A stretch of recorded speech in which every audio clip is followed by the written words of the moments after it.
I'm Alan Weiss, and this is The Writing on the Wall.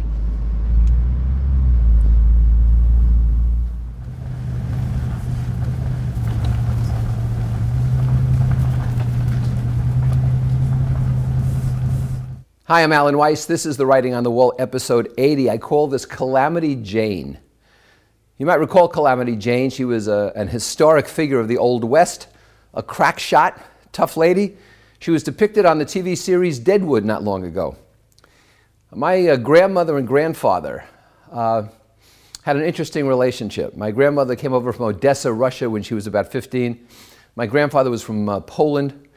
And my grandfather was a real optimist. They worked in hard labor conditions. They worked in sweatshops where they would iron garments all day and these huge buildings as immigrants. But they made money, supported a family, my mother and her brother. But my grandmother was always a pessimist. She always expected the worst. She was always critical. So my grandfather would call her Calamity Jane. And every time we were together and my grandmother would be a skeptic or a cynic, my grandfather would go, "There she goes again, Calamity Jane." Interesting, my grandfather only lived till 58. He was one of the youngest ones ever to die in my family of a heart attack. My grandmother lived to 102 or 104, we're not sure. She always lied about her age. But we can't stand this steady stream of calamity around us. There was a character named Joe Blitzflick. There were no vowels in his name. He was created by Al Capp in the comic strip Little Abner. And Joe Blitzflick always had a black cloud over his head. Wherever he went, there was a black cloud. I don't think that's a way to go through life. So we're besieged by calamity. We have to break out of it. We have to look at the positive. There's a real character up here in Rhode Island named Buddy Cianci, and he was the longtime mayor of Providence, I think the longest serving mayor ever. They tried to convict him on 99 racketeering charges, and they only made one stick. He went to jail for 6 years, came back, and now he's a very popular radio and TV guy here in Providence. He's a fascinating guy. And Cianci said that the Providence Journal here, the local newspaper, hated him so much that if he walked across water, the headline in the Providence Journal would be, "Mayor Can't Swim."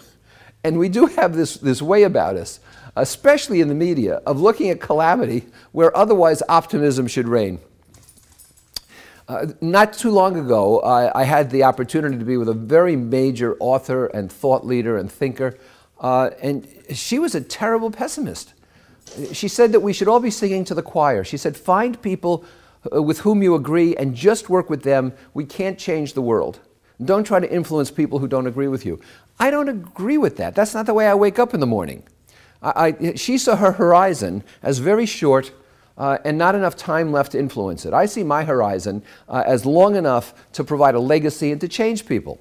I mean, don't you have to see hope in a baby's laugh, or a college graduation, or a medical breakthrough, or a redeemed social condition, or a trip to new lands? There's ample opportunity in life to see the positive, to see the optimistic. It seems to me that we have to keep an optimistic attitude, and we have to see our life as providing optimism. We have to surround ourselves with people who feel that way, and we have to help other people feel that way if we possibly can. You know, dogs are eternal optimists. Every day they go out in the yard and say the yard is still here, and every day if they see an open gate, they run through it. We'd be well advised to follow that advice, to follow that pattern. Calamity Jane was interesting, but dogs are smarter.